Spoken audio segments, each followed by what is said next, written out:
Ahoj. Škoda Fabie jedničková, 1.4 50 kW. Tekla mi kapalina ostřikovačů, tak jsem vlez do návodů a pro demontáž jakoby bandasky, nádobky, musíte vyndat údajně nárazník. Mám jiný řešení. Nárazník tam je, jak vidíte. Stačí vyndat bandu Torxů, vytáhnout podběh. Jo, ty šroubky jsou tady takhle do kolečka. Jakoby, jo. A tady pak vidíte bandasku. Jo, tady v tom byl zacvaklý ten motorek i s rozbočkou. Vypadá to asi nějak takhle. No, těch šroubků je asi tolik z toho podběhu. Tak, tohleto stojí 250 Kč komplet. Většinou to teče tady v té rozbočce, v tom ventilu, tady takhle ze spoda. Když si koupíte nový díl, tak narazíte na další věc. Tady ta sponka tam podstatně docela dost drží, nebo to kolínko. Jo.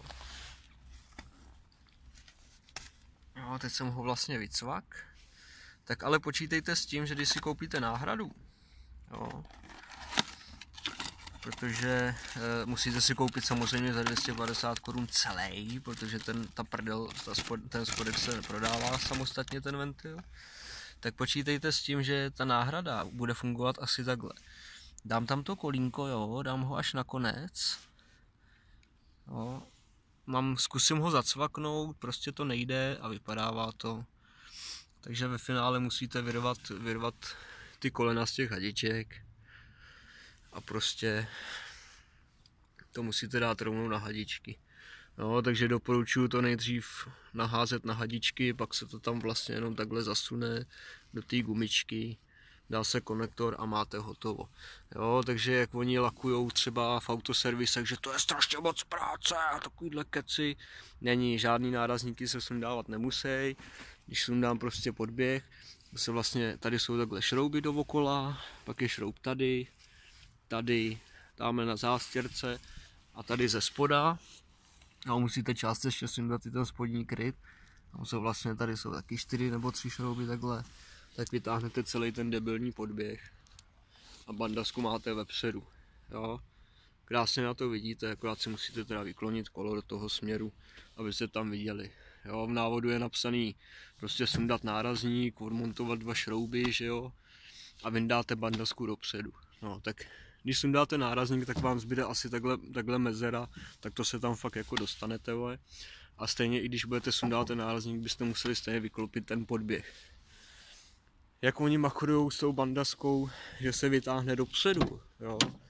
No, tak to je pěkná kokočárna, protože v návodu asi hoši nepočítali s jednou věcí, že když budu chtít teda tu bandasku vytáhnout dopředu, jo, jak oni machrovali, tak to...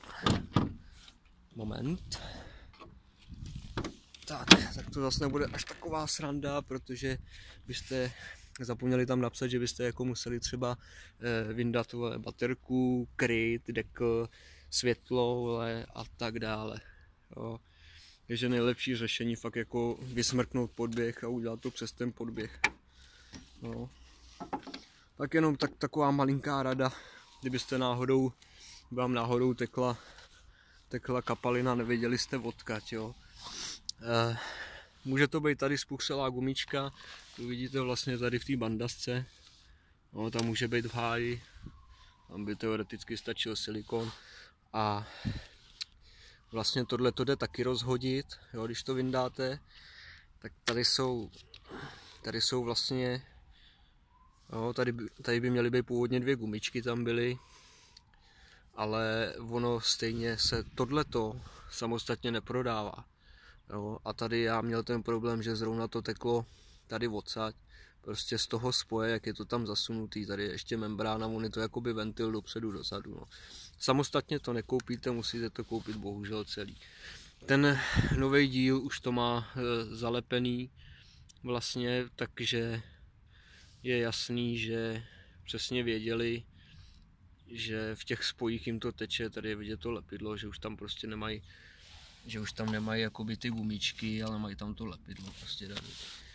No ale počítejte s tím, že když si koupíte jakoby stejně originál díl, protože oni tohleto, tady to o tom vypráví, že to je jakoby originál, tak vám ty kolena tam nebudou držet.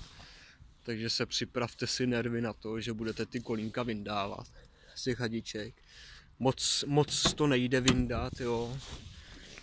Dopadne to pak asi takhle, že se vám to koleno ulomí třeba, ta kombinačkama to vyštípáte ven, nebo nějakým způsobem to dostanete ven a pak to musíte nahňoucat prostě na ten váleček. Nevím, jak to tam bude držet, protože